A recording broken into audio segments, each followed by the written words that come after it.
Hello students, जय सिया राम। और आज हमें आगे पढ़ना है नेक्स्ट चैप्टर जो हमने स्टार्ट किया था, that is matter around us pure, class ninth में।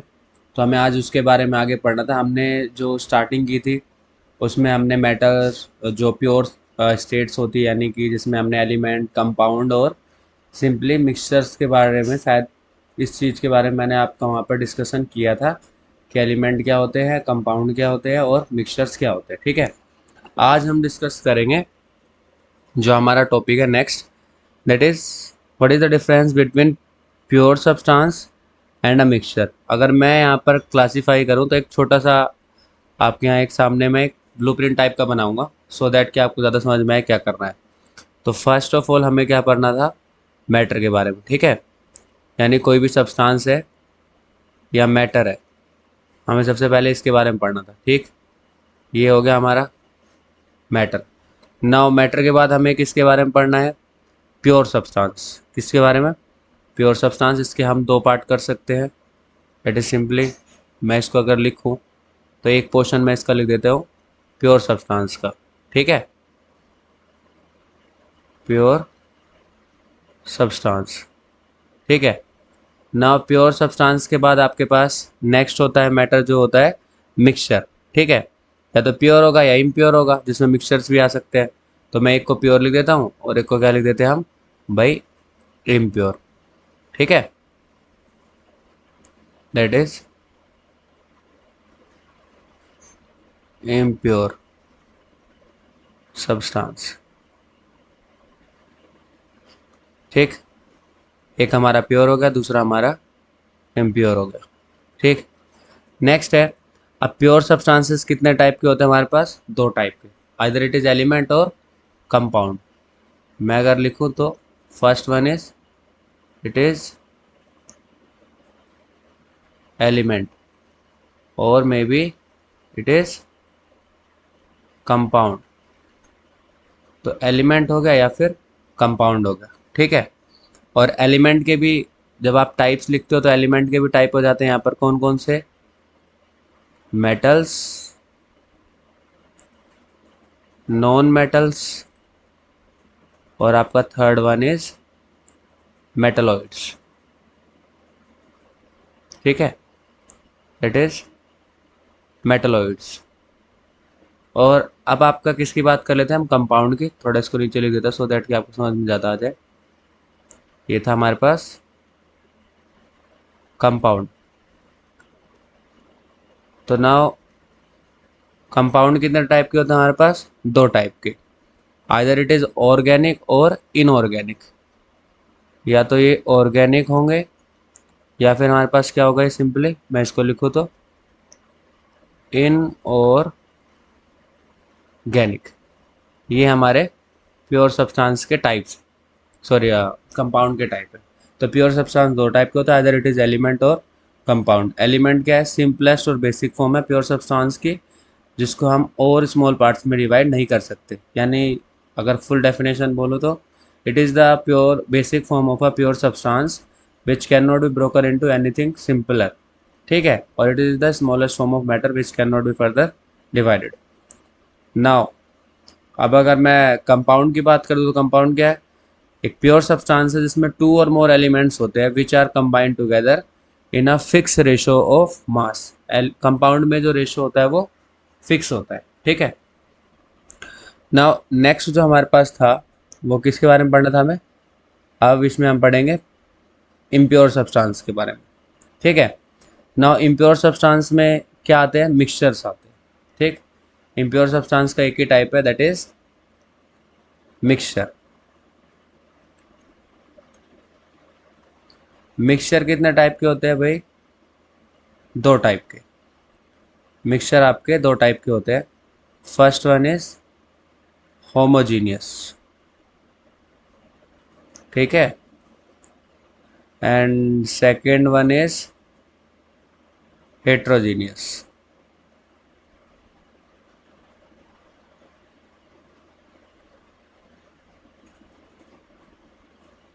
होमोजीनियस और हेट्रोजीनियस। ठीक है, आगे अगर आपने हेट्रोजीनियस पढ़ा है तो हेट्रोजीनियस भी कितने टाइप के होते हैं? 2 टाइप के। ठीक है, हेट्रोजीनियस कितने टाइप के हमारे पास? 2 टाइप के। One is colloids and other one is suspension. ठीक है, तो हेट्रोजीनियस 2 टाइप के, कोलोइड्स एंड सस्पेंशन। होमोजीनियस में आप सिंपली सॉल्यूशन लिख सकते हैं जिन्हें हम ट्रू सॉल्यूशन कहते हैं। ठीक है, ये आपका ट्रू सॉल्यूशन भी इसे हम कहते हैं। तो ये आपका एक बेसिक व्यू हो गया कि हमें इसमें किस किस के बारे में पढ़ना है और क्या क्या जो चीज़ें हैं उसके अंदर आती है। ये सिंपल आपके पास जो पूरा चैप्टर है is matter around us pure है, जिसमें हमें इसके बारे में पता लगता है। हालांकि पहले सेपरेशन टेक्निक्स भी थी इसके अंदर, बट समहाउ जब एनसीईआरटी में सिलेबस रिड्यूस किया गया तो सेपरेशन टेक्निक्स को डिलीट कर दिया गया, तो वो एक डिलीटेड पार्ट था। अदरवाइज हमें सिर्फ इन्हीं चीज़ों के बारे में पढ़ना है। ठीक है, उस दिन जो आपकी मैंने प्रीवियस वीडियो डाली थी उसमें मैंने प्योर सब्सटेंस और जो आपके जिसमें एलिमेंट, कंपाउंड और मिक्सचर, इन तीनों के बारे में मैंने सेपरेटली बताया था। एलिमेंट जिसको टुकड़े नहीं किया जा सकते, कंपाउंड जो 2 या 2 से ज़्यादा एलिमेंट्स है, 2 और more than elements combine in a fix ratio, और मिक्सचर 2 और मोर कंपाउंड्स और pure substance mix together in any ratio. ठीक है, तो आज जो हमें पढ़ना है that is about the mixtures. Mixture क्या होते हैं इसके बारे में पढ़ना है।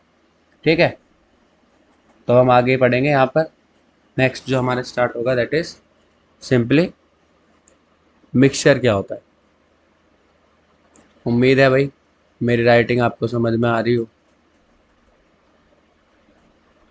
मिक्सचर्स क्या होते हैं? ठीक है, मिक्सचर क्या है? 2 और more elements, sorry, pure substance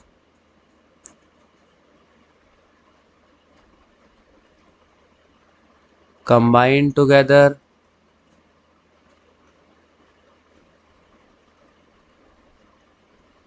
in a in any ratio। ठीक है, that is simply known as mixture. तो हमें किसके बारे में पढ़ना है? फर्स्ट हम समझेंगे होमोजीनियस क्या होता है और हेट्रोजीनियस क्या होता है। Now what is homogeneous mixture? ठीक है, होमोजीनियस मिक्सचर क्या होते हैं? होमोजीनियस मिक्सचर उन्हें कहा जाता है जिनमें कि जब भी आप मिक्स करोगे दो प्योर सब्सटेंस को तो उसमें जो कॉम्पोजिशन होगी दैट विल बी यूनिफॉर्म। ठीक है, अगर आप उसके अंदर मान लो कि दो डिफरेंट सब्सटेंस को मिक्स कर रहे हो तो उसमें एक्चुअली जब वो मिक्स हो जाएंगे तो कंबाइन होने के बाद जो कंपोजिशन बनेगी वो क्या बनेगी? यूनिफॉर्म बनेगी। ठीक है, यानी कि जैसे फॉर एग्जांपल होमोजेनियस मिक्सचर एक एग्जांपल है। आप अगर मान लो कि पानी के अंदर चीनी ऐड करते हो, ठीक है, if you will mix sugar in the water. ठीक है, तो आप उसमें क्या ऑब्जर्व करते हो कि अगर वो कम्प्लीटली मिक्स हो चुकी है तो आप चाहे उसका कोई भी पोर्शन लो, मान लो कि आपके पास 100 ml वो आपने जो सॉल्यूशन तैयार किया है, मिक्सचर तैयार किया है, उसमें आप 10-10 ml में उसको डिवाइड कर लो और 20-20 ml में। ठीक है, जैसा आपको ठीक लगे।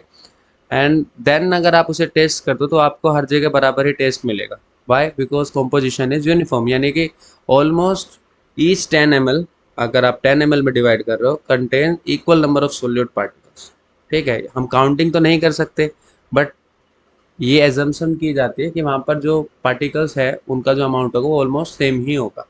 ठीक है, तो ऐसा नहीं है कि जैसे हेट्रोजीनियस का एक एग्जांपल लेते हैं। हेट्रोजीनियस में क्या होता है, आप पानी के अंदर अगर सॉइल को मिक्स कर देते हो, मिट्टी मिक्स करो आप उसमें, तो आपको क्या देखने को मिलेगा? जो लोअर पोर्शन होगा ना, वहाँ पर जो आपको मिट्टी मिलेगी उसकी क्वांटिटी ज़्यादा होगी, और एज़ कम्पेयर टू अगर आप उसका अपर पोर्शन होगा, अगर मैं उसको, अगर मेरे पास 100 ml सॉल्यूशन था, मैं उसे 10-10 ml में अगेन डिवाइड करता हूँ, तो जो अपर पोर्शंस में जो जो मेरा सॉल्यूशन होगा उसमें जो आपको सॉइल की क्वांटिटी मिलेगी वो कम मिलेगी, और लोअर पोर्शन में सॉइल की क्वांटिटी जो लोअर पार्ट से लिया गया होगा वो ज़्यादा मिलेगी।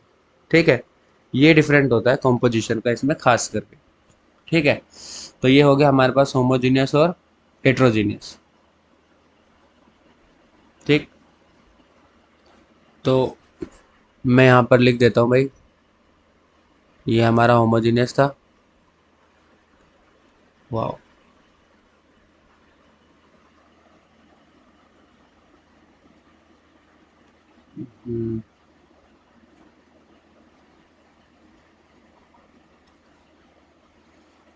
सीधी लाइन खींचना भी बहुत डिफिकल्ट हो जाता है भाई, स्टाइलस इतना मैंने यूज़ नहीं किया।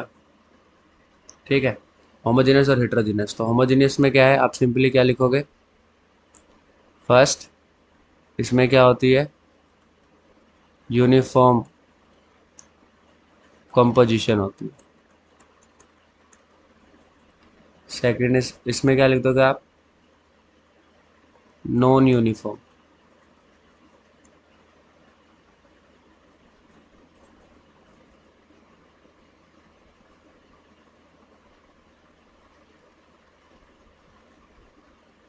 ठीक है, नॉन यूनिफॉर्म कंपोजिशन होती है। हेट्रोजीनियस होता है दो टाइप का, दैट इज सिंपली आप बोल सकते हो कि कोलॉइड और सस्पेंशन। ठीक है, तो हेट्रोजीनियस को आगे हम एक्सटेंड करके अभी हम पढ़ेंगे, जिसमें हमें ये समझ में आएगा कि इन दोनों में जो एक्चुअली तीनों में क्या फ़र्क आता है, जिससे कि हम सीधा यहाँ पर अगर मैं एक टेबल बनवाऊंगा होमोजीनियस और हेट्रोजीनियस में, तो वो आपका लेंथ ही हो जाएगा। ठीक है, तो इसको हम ज़रा इरेज करके नेक्स्ट आगे बनाते हैं।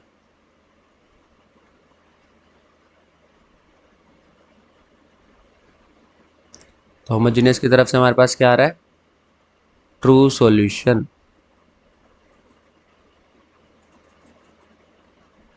और हेट्रोजीनियस की तरफ से हमारे पास क्या आ रहा है, कोलॉइड, कोलॉइडल सॉल्यूशन।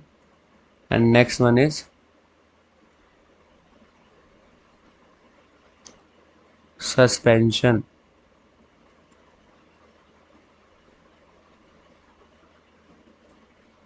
ठीक है, अब इसमें हम छोटे छोटे, मैं आपको एक प्रॉपर्टी के बारे में बताऊंगा, फिर आप उसका डिफरेंस देखेंगे। ठीक है,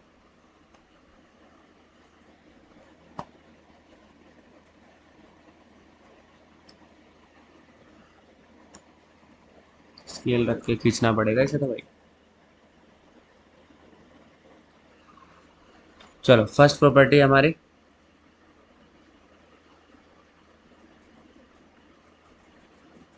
true solution. First is particle size. क्या है, पार्टिकल साइज। अब आपको इसमें आगे बढ़ने से पहले छोटी छोटी टर्म बता देता हूँ। एक होता है सोल्यूट और एक होता है सोलवेंट।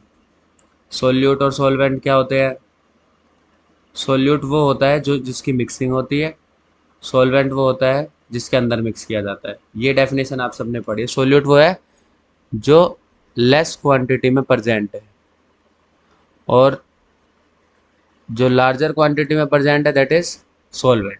ठीक है, कैसे, अभी मैंने एक आपके सामने छोटा सा एग्जांपल लेने की कोशिश की थी। एक यहाँ पर मान लो कि ये छोटा सा मैंने बीकर बनाया। ठीक है, और इसके अंदर वाटर है। अब मैंने ऊपर से सपोज इसके अंदर अभी शुगर ऐड की थी, तो जो वाटर है वो ज़्यादा क्वांटिटी में है, तो इसलिए इसका नाम क्या पड़ेगा, सोलवेंट। और शुगर जो है वो लेसर क्वांटिटी में है, इसलिए इसका नाम क्या पड़ेगा, सोल्यूट। और ट्रिक अगर देखनी है तो सोल्यूट में 6 अल्फ़ाबेट्स होते हैं और इसमें 7 अल्फ़ाबेट्स होते हैं, तो जो ज़्यादा क्वांटिटी में है वो उसके अल्फ़ाबेट्स ज़्यादा होंगे, सिंपल। ये ट्रिक है सिर्फ। तो सोल्यूट के 6 और सॉल्वेंट के 7, और सोल्यूट और सॉल्वेंट कंबाइन करके क्या बनते हैं, सॉल्यूशन बनाते हैं ना। अब हम प्रॉपर्टी से वापस लौटते हैं। तो यहाँ पर बात की जाएगी किसकी, सिंपल। सबसे पहले हमने बात की पार्टिकल साइज की। पार्टिकल साइज में क्या है, साइज ऑफ सोल्यूट।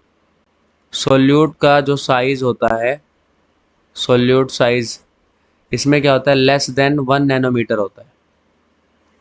सस्पेंशन में क्या होता है, ग्रेटर देन 100 नैनोमीटर। ठीक है, सोल्यूट साइज जो है, सोल्यूट के पार्टिकल का जो साइज होगा वो 100 नैनोमीटर से ज़्यादा होगा, इसलिए वो आपको नेक्ड आई से भी विजिबल होते हैं। और जबकि कोलोइड में क्या होता है, इसमें जो सोल्यूट साइज होता है वो इन दोनों के बीच में लाई करता है, यानी कि क्या होगा, 100 नैनोमीटर से तो स्मॉल है, बट 1 नैनोमीटर से क्या होता है, ये लार्ज होते हैं, इन बिटवीन लाई करता है। सेकेंड इज कि एक टर्म आती है जिसको हम बोलते हैं टिंडल इफेक्ट। टिंडल इफेक्ट का मतलब क्या होता है, अब यहाँ पर टिंडल इफेक्ट का मतलब होता है scattering of light when it passes through some denser medium. Tyndall effect क्या है, जब भी लाइट किसी डेंसर मीडियम से पास होती है तो वो उसका जो पाथ होता है वो विजिबल हो जाता है, that is known as Tyndall effect. Light scatter हो जाती है। जैसे आपने नोटिस किया होगा कि अगर क्लाउड्स के पीछे से सन निकलता है तो उसका जो आपको सन की जो लाइट रेज है वो विजिबल हो जाती है, दैट इज टिंडल इफेक्ट। ठीक है। तो ट्रू सॉल्यूशंस वाले जो होते हैं वो टिंडल इफेक्ट्स जो होता है शो नहीं करते। ठीक है। ट्रू सॉल्यूशन वाले टिंडल इफेक्ट शो नहीं करेंगे, कोलॉइड वाले टिंडल इफेक्ट शो करेंगे, और सस्पेंशन वाले भी टिंडल इफेक्ट शो करेंगे। Next is settling of particles. Settling of particles का मतलब क्या है कि ग्रेविटी के इफेक्ट में क्या सोल्यूट पार्टिकल सेटल हो जाते हैं। ठीक है। तो आपको पता है ट्रू सॉल्यूशन वाले नहीं होते, ना ही कोलोइड वाले होते हैं। पर यहाँ पर अगर इनको बहुत तेज़ी से घुमाया जाए, दैट इज़ नोन एज कि जैसे हमारे ब्लड में वेल डिफरेंट जो हमारा ब्लड होता है डिफरेंट कंपोनेंट से बना होता है। अगर मैं मेरे को मान लो किसी पर्सन को, मैं एक डॉक्टर हूँ और मुझे उसको सिर्फ प्लेटलेट्स आरबीसी और डब्ल्यूबीसी में से कोई एक ही पर्टिकुलर जो कंपोनेंट है उसकी रिक्वायरमेंट है, तो मैं क्या करता हूँ कि जो ब्लड होता है उसको लिया जाता है और उसको एक हाई रोटेशन मशीन में रख के उसको घुमाया जाता है। उससे क्या होता है, अलग अलग पार्टिकल जो कंपोनेंट है उनका वेट अलग अलग हो जाता है, इससे वो सेपरेट हो जाते हैं। ये एक सेपरेशन टेक्निक है। तो इस तरीके से कोलोइड को आप सेपरेट कर सकते हो, but under the effect of gravity they will not settle down. Milk is an example of colloidal solution, but वो कभी भी ग्रेविटी की वजह से सेटल डाउन नहीं होता। ठीक है। तो ये भी सेटल डाउन नहीं होते ग्रेविटी की वजह से, पर जो आपके ये है सेटल डाउन हो जाते हैं। ठीक है। नेक्स्ट है आपके पास जो नेचर है वो तो हमने लिख ही रखा है भाई, इसका होमोजीनियस होता है और उनका क्या होता है, हेट्रोजीनियस होता है। उसके बाद हमारे पास आता है कि क्या हम ऑर्डिनरी फिल्टर टेक्निक से इसको सेपरेट कर सकते हैं। यानी कि जैसे मान लो मैंने कहा कि भाई मुझे ना सोल्यूट और सोलवेंट को अलग करना है, तो मैं फ़िल्टर पेपर लूँ, अगर ऑर्डिनरी फ़िल्टर पेपर लूँ तो क्या मैं फ़िल्टर पेपर से इन्हें सेपरेट कर सकता हूँ? तो आंसर आएगा इसका नो। इसको सेपरेट नहीं कर सकते, इसको भी नहीं कर सकते, पर हम इसको सेपरेट कर सकते हैं। जैसे मान लो आपने फ़िल्टर पेपर लिया, अब आप उसमें से सॉल्यूशन को पास करोगे तो सोल्यूट पार्टिकल का साइज़ इतना बड़ा है कि उसके थ्रू पास नहीं हो पाएंगे। तो यानी कि आप सिंपली चाहो तो सस्पेंशन को ओनली आप ऑर्डिनरी फ़िल्टर पेपर से भी सेपरेट कर सकते हो। ठीक। अब आती है अपीयरेंस। अपीयरेंस का मतलब कैसे दिखाई देते हैं, तो आपको पता है कैसे दिखाई देते हैं भाई। जो हमारे पास ट्रू सॉल्यूशन है, ये कैसे होते हैं अपीयरेंस में, दे आर ट्रांसपेरेंट। ठीक है।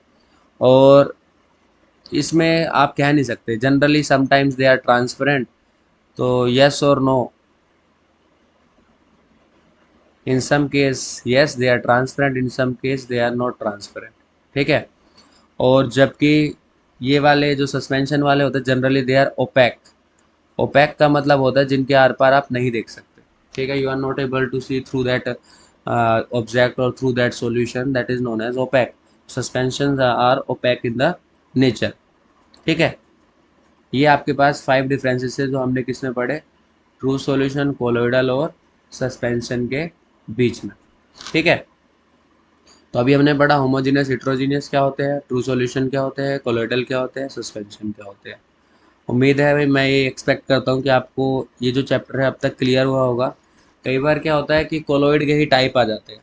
तो कोलोइड जो होता है वो 7 टाइप्स का, 6 to 7 टाइप का होता है, जिसमें हम किसकी बात करते हैं कि किस किस से मिलके बना होता है। यानी कि हो सकता है सोल्यूट जो है वो सॉलिड हो सकता है सोल्यूट जो है लिक्विड हो सकता है सोल्यूट जो है गैस हो।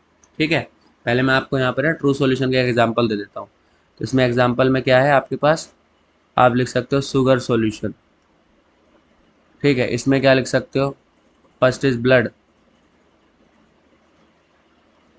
और मिल्क। इसमें क्या लिख सकते हो, सिंपल मडी वाटर। ये आपके एग्जांपल हो गए इसके।